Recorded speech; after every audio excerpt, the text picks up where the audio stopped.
Welcome to this episode of Multifamily Collective. Today, I am excited to bring to you a conversation that I had recently with Stacey and Kyle from AppFolio. And before I dive into what we talked about, I want to tell you a little bit about AppFolio, a little bit about Stacey, and a little bit about Kyle. So AppFolio is a technology leader on a mission to power the future of the real estate industry. Its innovative platform, AppFolio Property Manager, enables customers to increase operational efficiency, grow their businesses, and connect meaningfully with their communities. As an AI pioneer in the PropTech industry, AppFolio has been investing in AI research and product development for nearly a decade, benefiting approximately 93% of its customers who now choose to use one or more of its AI-enabled features and services, twice the adoption of just 1 year ago.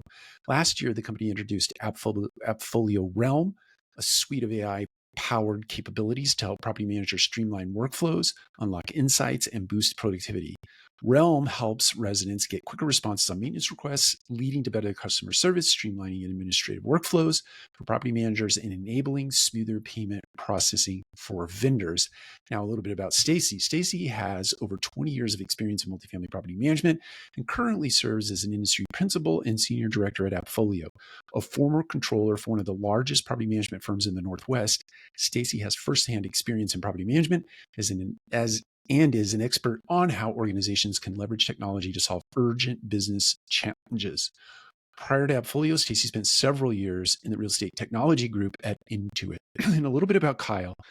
As the vice president of product at AppFolio, Kyle drives innovation and strategic direction for a diverse portfolio of products, including RealmX, AppFolio Property Manager, and the Stack integration platform. With a strong background in both technology and real estate, Kyle brings a unique perspective to his role at AppFolio, ensuring that the company remains at the forefront of industry advancements. Before joining AppFolio, Kyle was the chief operating officer and a partner at Dynasty.com, an AI research company specializing in digital employees for the real estate sector. Under his leadership, Dynasty.com made significant strides in AI technology, culminating in its acquisition by AppFolio in 2019. Kyle's expertise in real estate technology was further honed during his tenure as Director of Investment Management in Invitation Homes, one of the largest public REITs in the United States, overseeing a portfolio of over 80,000 homes. Now, we talked about 4 specific areas in this conversation. I won't go into the details, but we did kick off by defining what AI is, because that is a broad term. So we want to make sure that we set context for the conversation. And we also talked about how AI is impacting the team member experience. Stacey had some great insights as it relates to that. And then we also talked about how when you're onboarding AI into your organization, some of the very important points to think about when you're doing that. You can't just buy a product or subscribe to a service and implement it in your organization without thinking through some very important points. And Stacey shares some really important ones as it relates to that, that you need to think about. And then we talked about mindset and how that drives an organization on a go forward. And with AI and the capabilities that AI gives you, it really does unlock a lot of opportunity for us to get back to relationship sales and get back to sort of a, let's call it an entrepreneur type environment where people can exercise their creativity and think about things that they can do at the time that they'll get back from using AI in their organizations. This was a fantastic, fast moving conversation. I'm excited to bring it to you today. Stacey, Kyle, welcome to the show. Hi. Hi, thank you for having us. I'm truly excited about this episode. I haven't seen you guys in a long time. Stacey, I know that we lived in the same town for a long time. I love Portland, Oregon. And Kyle, I know I had some interactions with you. She was probably 5 to 7 years ago now. So we're all catching up today. And I love that. It's going to be fun. Hey, we're talking AI, which is a big term. It's a big term. So I think it's very necessary and probably appropriate to set some context for this conversation. So maybe we can start out by you supplying some definitions for AI and the various subsets of AI or what that means. Let's just set the stage for our audience, if you will. Perfect. I'll take that one. So artificial intelligence, AI acronyms being thrown around all over the place. So just to set the stage, artificial intelligence is technology that does tasks that typically would take human intelligence to perform. And this is things like analyzing data, it's solving problems, it's making decisions. And artificial intelligence is really an umbrella term. It's a discipline. It encompasses a number of different technologies and types of artificial intelligence. So subsets would include things like machine learning, deep learning, generative AI. And that last one, generative AI, being the one that is really the reason why we're talking about artificial intelligence today. It's what spurred so much excitement in our industry and just generally in the world. So we'll start with machine learning, or ML, and this refers to algorithms that take in data and make predictions and decisions without being explicitly programmed. So think about pulling in tons of data into a model. You're training that model on how it should interact, what it should do, tagging, and then ultimately you're allowing the computer to be able to learn on its own. So practical examples of this would be things like Netflix recommendations. So you're watching movies and it's surfacing up recommendations that you're likely to enjoy. Or Spotify, you're listening to podcasts or music. You listen to the Brewer podcast, and all of a sudden, it's coming up with other similar ideas and things that you're likely to want to listen to. And speech recognition, things of that nature. So Siri, Alexa. So these are all tools and things that we're very familiar with at this point, and these run on top of machine learning algorithms. Going a layer deeper, another subset would be deep learning. This is something folks may or may not have heard of, but this is really the idea of beginning to codify the way that the human brain works within technology. So we think of things like layered neural networks that take in tons of data and actually require less human input than more traditional machine learning. This is particularly good for image recognition or natural language processing. And it really paved the way for generative AI, again, being the thing that we're really thinking a lot about today. The difference with generative AI is it's not just taking in data and making predictions. Generative AI is actually creating content. It is creating new things as a result of being trained on what we call parameters and being able to recognize and identify patterns and then create new content for users. This is things like text, it's images, it could be music, composing music, writing code even. So there's many different areas and applications for generative AI. And underneath that is what we call large language models, or LLMs. And that's specifically around the understanding of the human language and being able to generate human-like text.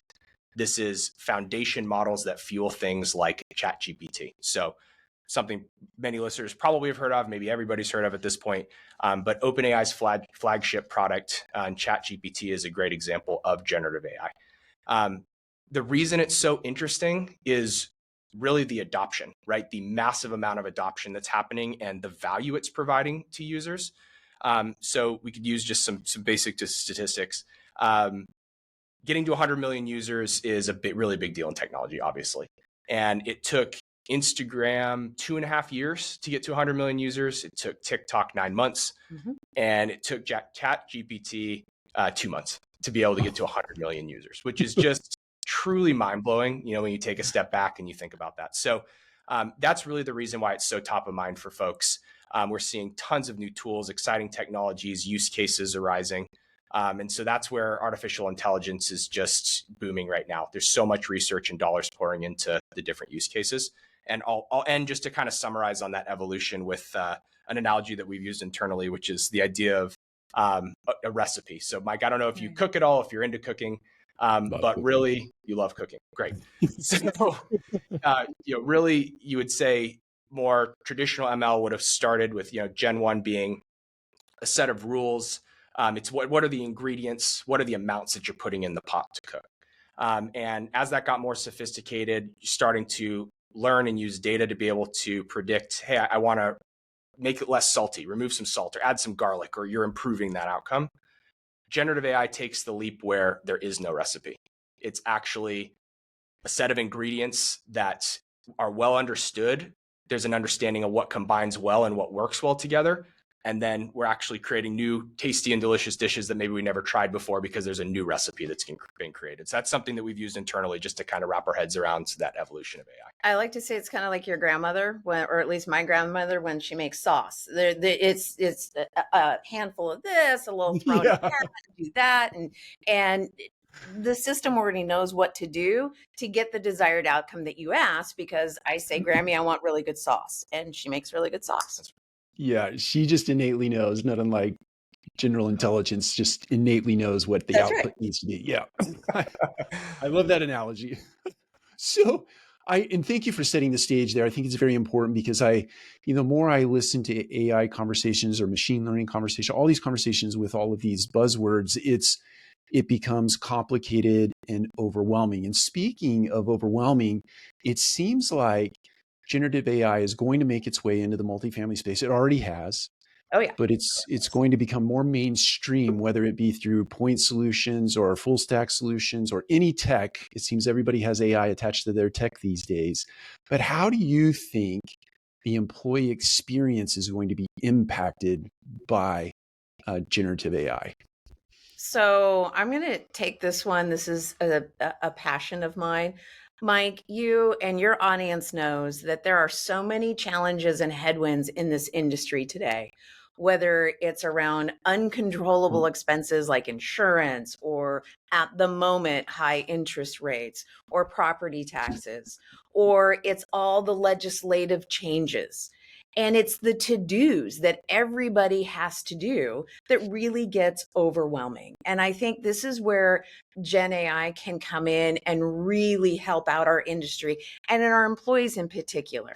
So if you think about, for example, the busy work, let's say, for example, answering an email that has the same question around the pet policy every single time, or reminding everybody that this Saturday, the pool's going to be closed for maintenance. These are things that can really just weigh top of mind. Mike, you just mentioned moving. How many boxes did you have to pack before you're like, I'm done packing boxes, right? It's overwhelming. These are things where Gen AI can help. So, for example, instead of having your leasing agent or your property manager answering those questions time and time again, Gen AI can automate that message, automate that response. Instead of having to go from, let's say, an email from a resident to a different part of the system to create a work order, what if you could just do that all in one spot? Right? Those are examples of busy work and tasks. Like, for example, another one would be delinquency process from start to finish, whether it's contacting the resident 48 hours after rent is due and following your standard operating procedures, where a property manager can understand where each step of the process is happening, but doesn't have to have their hands on the keyboard, right? That's just another example of things that generative AI can do. And it's that thoughtfully designed system that's going to allow our employees to focus on what we hired them to do in the first place. So let's talk about burnout. Did we hire people because they're great at responding emails between 8 and 9 a.m.? That wasn't on the job Nope. description. But what does pretty much everybody do first thing in the morning? So imagine the ability to have Gen AI come in, respond to the obvious, organize the exceptions, and prioritize them based on how you run your business. That's how I think the employee experience is going to change, because now they're going to focus on what you hired them to do in the first place.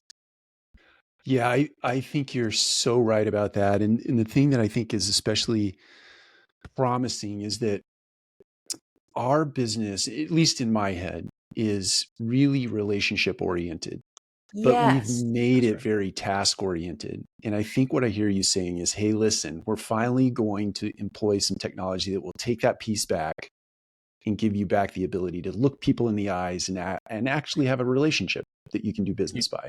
You nailed it. Like, this is a sticks and bricks business at the end of the day. And like, the opportunity for employees to spend more time at properties, more time on human connections is incredible. It's the idea of really like leveling up the type of things that people are doing. And, I think about, I want every user to be a power user, right? Today, there's complicated tech stacks. There's so many different UIs to navigate and to learn. And the ability for people just in natural language to interact with software is incredible. It lets them have at their fingertips the ability to take action, to pull data, to do a lot of these tasks that historically maybe only a few people at the company had really like the depth of granular knowledge to be able to do all of the different things in the software stack that you have implemented. I truly believe this is the type of technology that's going to bring passion back into the workplace. I really do. I love that word, and you are so right. It's in its passion, which is really sort of catalyzed by this newfound freedom, this newfound time, right? And so Yes. let's talk about this for a second. If you were, so you're going to come along as an organization and introduce this technology into the organization, okay? And but my imagination tells me it's like a little bit of the wild, wild west in what you can dream up to do with your time, but there's got to be sort of a methodical way that you introduce this into a company. So you're taking sort of small bites at the apple before you actually consume the entire apple. So talk to us about process, what you need to be prepared for as an organization when you're introducing this type of technology. You want to do this one? Yeah, I can do this one. Okay. So I'll start with just the introduction piece and like our industry having a lot more knowledge about these types of tools. And so just to even think about a survey we ran in 2022, which was basically asking, do you believe that AI will have benefit to your business? And at the time, 50% said, I don't know. So, not really even on the radar. A year later, 70% of the respondents said yes. So it's definitely top of mind for folks that they know that there should be a focus here, right? Number one, I would say, is education and training. It is understanding that you need to get your staff the skills required to be able to interact with these tools and beginning to think through how that's going to change day-to-day business for them. So training employees, educating them, and working with your software vendors who are providing these tools, making sure that you're getting what you need in order for people to be successful. The second one is something that actually I hear Stacey talk about a lot at different speaking engagements and things, is just AI policy and having an internal policy around what artificial intelligence you're using, what guiding policies do you have, what are you doing with your data, and really what are the objectives around using these tools. I think it's critically important to get that kind of policy in place. And from, again, a lot of surveying we're doing, a lot of companies do not have that policy in place. They know it's important, but they haven't taken that action yet. The third thing is really thinking deeply about your tech stack and how you're going to implement these tools. And something we think a lot about is the accuracy and centralization of data. So we recently released our tooling called RealmX, which is our generative AI tools within AppFolio. And one of the big benefits we've had is our architecture to be able to get these tools up and running, have centralized data and a source of truth. And I would urge multifamily leaders to be thinking about where is their data being held today? How are they going to implement tools against it? Ensure that they have the right levels of accuracy and explainability when they start biting off these tools. So those are three big things I'd call out. I'd also just say, for those who are on the fence or are scared or worried, I think leaning in is another piece of advice. That it doesn't mean you have to adopt everything out the gate. That's not what we're saying. But beginning to understand the power behind these tools, that this is an opportunistic way for you to think about ways in which you can make your business more efficient and improve. I think it's really critical to go out and to explore and to start really deeply thinking about the AI tools that are going to change your business. I want to add to that a little bit. One of our customers, I think they've done a phenomenal job.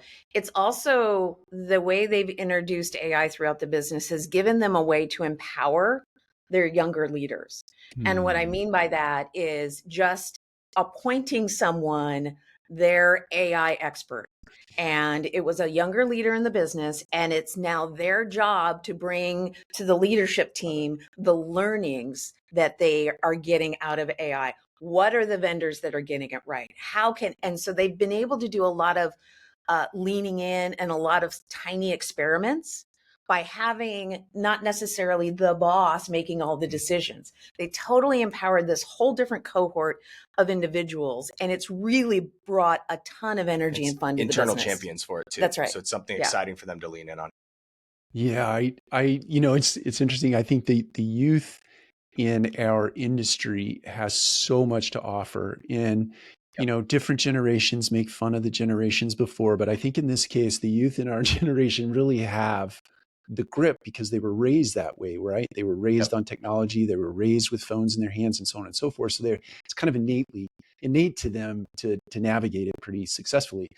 And to put that, to your point, to empower them with the ability to sort of lead the leaders in your organization, that's super empowering and super inspirational, I think. I want to back up. You said reskilling, upskilling, or maybe those are my words, but education is another way it might be phrased. Mhm. Do you have some practical things that you would advise organizations if they don't have this technology yet, AI, they haven't introduced it yet, they're thinking about it? How would an organization go about upskilling or reskilling or getting their team ready with the reps that are necessary to kind of be prepared? Yeah, I think first of all is like this customer of ours did, is just empowering other people to do it. Don't Mm-hmm. don't don't be the superhero. I know I was Yeah. teasing you about being a superhero the other day, but don't be a superhero in the sense that you, the owner of the business, have to figure out all things. Mm, Have an open mindset to ask your internal team. Have an open mindset to ask people that you're interviewing. Tell me about your experience with AI today. Our resumes, they're going to change. that's right. Now, we were talking not too long ago with the director of real estate innovation at MIT. He went so far to say in the future, you're going to have an avatar behind you that's going to be explaining your skill set. We're not there.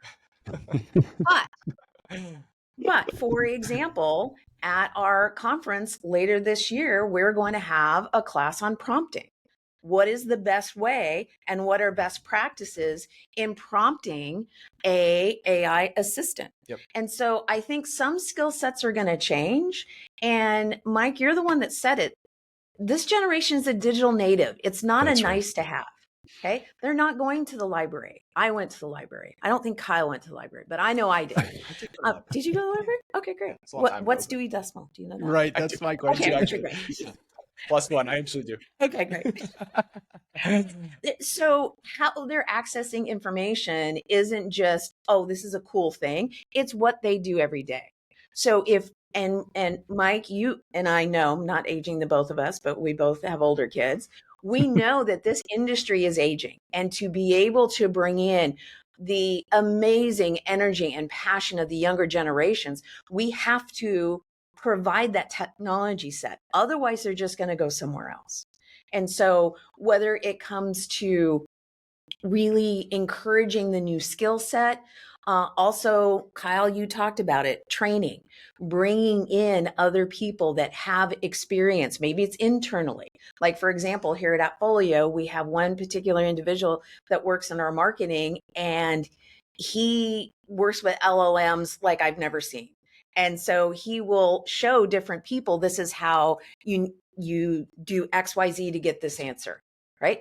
And just Yeah. teaches people internally. That also drives retention because now you're at a forward thinking business. You now have passion in what you do because you get to teach others. Most people like to talk about themselves and their skill sets. So take AI, apply that to the same formula, and now you have a whole different innovative mindset within your business. That's absolutely right. I think, I want to talk about mindset for a second because Mhm. I think it's, when a new technology comes along and it's going to be, or it has the potential to be very disruptive to your hierarchy or disruptive to your systems and disciplines and processes and routines, it can be very scary, right? For Mhm. Yep. your current team members, even some of those team members that are, that were born with the phone in their hand, it can be scary because you have to completely throw out the old playbook and install a new playbook. And so Yep. talk to me about how in my head, the punchline to my question is you have to lean on vendor partners, supplier partners in that equation because you just don't know. You know how your business works, but you don't know how you can put technology against that. So talk to me about how AppFolio onboards a piece of technology as it relates to mindset and change management and things of that nature. You want me to start? You start. Are you sure? Absolutely. Okay. All right. So I don't think it's a mystery to anybody that our industry that I've been in over 20 years is technologically adverse. That's We are right. not always the early adopters. We are the ones that come in kind of after everyone's sort of figured it out. So at AppFolio, we took that sentiment very seriously in the fact that when we have introduced AI tools like Realm X, we give the ability for one to lean in at their own pace. Mm. And so what I mean by that is that if it's a simple prompt in our AI assistant, let's say, give me a list of work orders that are more than 90 days old that haven't been touched in the last 30 days, right? It will come up with an answer. Now, what we've also learned is how do you trust that answer? So within Realm X, there is a little drop down that says explain this.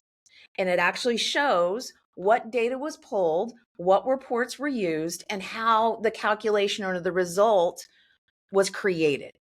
So so that's the example. You can click on that every time and see how it was explained, or you can ignore it because you have now trusted the system.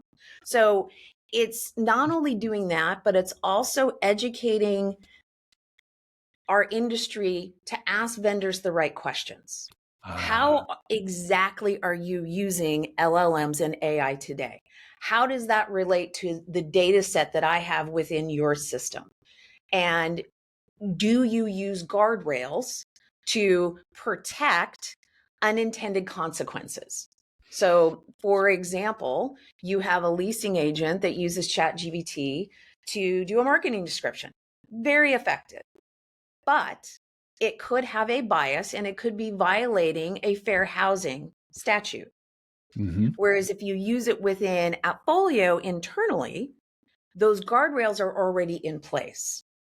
So I think it's being able to lean in with confidence, but then also to be educated on how this technology is working within your vendor space. I think those two are the biggest. Phenomenal answer. I'll add just a couple quick things.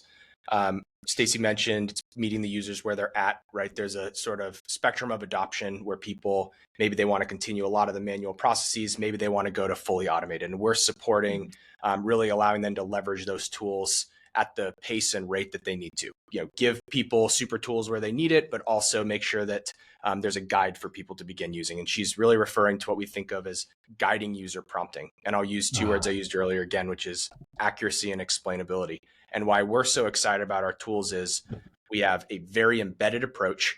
We control that user data. We're able to ensure that what we are providing to them is accurate. It is explainable. We can stand behind it. And it's given users the ability to be really powerful really quickly. So I think, again, great answer. It's a user experience problem in many ways. And we're doing everything we can for not only our services folks and people who work with customers, but also the products themselves to actually guide people through creating more of a groundswell. So it's not scary. It's not just a top-down implementation. It's about making them better at the things that they need to do as tasks day to day. Well, here's a market example. The difference between like earlier ChatGPT and another one called Perplexity. Perplexity sources all of their answers. You can click on hyperlinks within that answer to be able to see where that came from, versus early ChatGPT was just an answer. Right. So it's being able to, again, lean in with that trust. Early. We've iterated quickly. We have, multiple versions we're working through. And what we found is if you just give a blanket answer, there's no trust there to understand where it came from. Right. So that's sort of like, search versus research element, and being able to provide back, like, here's the answer we came from. Now you can refine the prompt if it didn't give you exactly what you were looking for. So it's that type of interaction that's been really successful. Did we answer your question? You absolutely did. You guys are phenomenal. It's our passion. Generative AI, I imagine, is putting the answers up on the teleprompter that you're using to. It's actually not. We were debating about where answers would come from, but no, it's all Kyle GPT. That's right. I love it. Let's get that. Well, guys, I got to tell you, I know this conversation could go on forever. I think that AppFolio, this is just one guy's opinion, is at the, dare I say, the bleeding edge of this technology, and certainly the cutting edge of this technology. It's an iterative process. You're introducing it to consumers. Consumers are feeling comfortable with it in terms of user cases. You're setting them up for success and giving them back time. Then to get back to our end user customer, the person who pays the rent, or the employee that works at the business. Before we wrap here, just tell me, is there anything on the horizon that you think is very exciting that you would want to share here? If not, just tell people where they can find you, whether it be you individually and or a little bit about the business. Well, first of all, appfolio.com is where you can go. And you can certainly reach out to Kyle and I on LinkedIn if you have any specific questions. I think what's next, I think the possibilities are endless. But I think also as an industry, we have to think about thoughtful progressions with the technology to make sure, again, that it's predictable, that it's explainable, and that users actually really feel good about it. And I think it's coming up with that balance that we're really focused on. That's right. We have lots of exciting ideas, and we'd love to share them with you as we get closer. Future Conference is one thing that we're focused on. It's our customer and industry event. So we'll be revealing a number of new things at the Future Conference, and so that's something to look out for as well. Sounds good. We'll link all that information up in the show notes. Kyle, Stacey, it was wonderful. I appreciate catching up with you. I appreciate you sharing all your knowledge today. Thank you so much. Thank you. Good to see you. You too. Bye now. Bye. Bye.